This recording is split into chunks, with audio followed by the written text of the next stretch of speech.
Afrontamos un reto histórico, ¿no?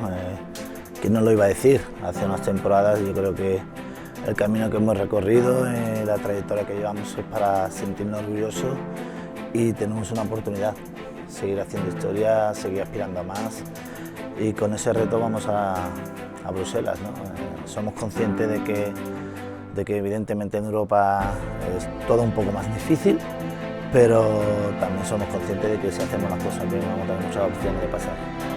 Parece que en el entorno como que los deberes están hechos, ¿no? Y ya con eso nos conformamos y está muy bien que los deberes estén hechos, eso te da un punto de tranquilidad, pero es una oportunidad, insisto, es una oportunidad. Yo le lanzaba una pregunta, ¿qué nos dice a nosotros cuándo vamos a volver? Es muy complicado, tenemos una oportunidad, estamos aquí, vamos a morir, si nos tenemos que ir, que sea muriéndonos, ¿no? Que nos maten, pero tenemos que dar todos tenemos que dar todo. Seguramente cuando hacemos eso somos un equipo muy precioso.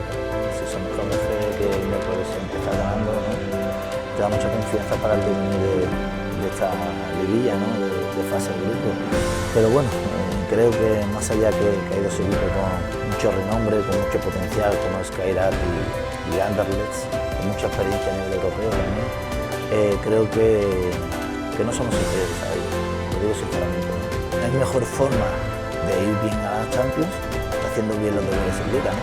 Creo que con eso hemos cumplido y ahora estamos todos en excusa, ¿no? Estamos trabajando bien, tenemos que ir allí con la ilusión y la ambición de hacerlo bien para pasar a la siguiente ronda.